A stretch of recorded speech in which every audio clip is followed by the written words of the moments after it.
ભોગીલાલની ચાલીમાં પ્રદૂષિત પાણી અંગે તપાસ માટે આવેલા કોર્પોરેશનના કર્મચારીઓને સ્થાનિકોએ બંધક બનાવ્યા.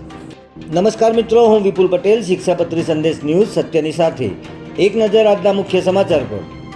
રાજ્ય સરકારના શહેરી વિકાસ મંત્રી અને અસારવા વિધાનસભાના ધારાસભ્ય દર્શનાબેન વાઘેલાના પોતાના જ મત વિસ્તારમાં પીવાના પાણીની ગંભીર સમસ્યાને લઈને સ્થાનિક રહીશોમાં આક્રોશ ફાટી નીકળ્યો છે.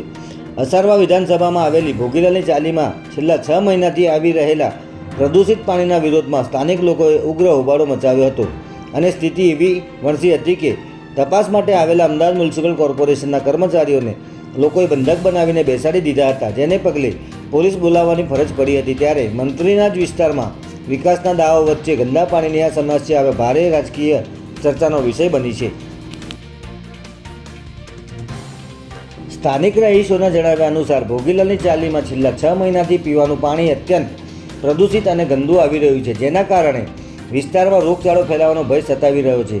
આ બાબતે સ્થાનિકો દ્વારા કોર્પોરેશનના સત્તાધીશોને અનેકવાર ફરિયાદો કરવામાં આવી હોવા છતાં તંત્ર દ્વારા કોઈ જ સકારાત્મક નિરાકરણ લાવવામાં આવ્યું ન હતું, જેથી એએમસીના કર્મચારીઓની એક ટીમ પાણીની લાઇન અને પ્રદૂષણના ચેકિંગ માટે ભોગીલાલની ચાલી ખાતે પહોંચી ત્યારે સ્થાનિક લોકોનો ગુસ્સો ફાટી નીકળ્યો હતો અને મોટી સંખ્યામાં એકત્રિત થયેલા મહિલાઓ અને પુરુષોએ કર્મચારીઓને બંધક બનાવીને અહીં બેસાડી દીધા હતા, જે બાદ પોલીસે આવી અને મામલો ખાડે પાડ્યો હતો.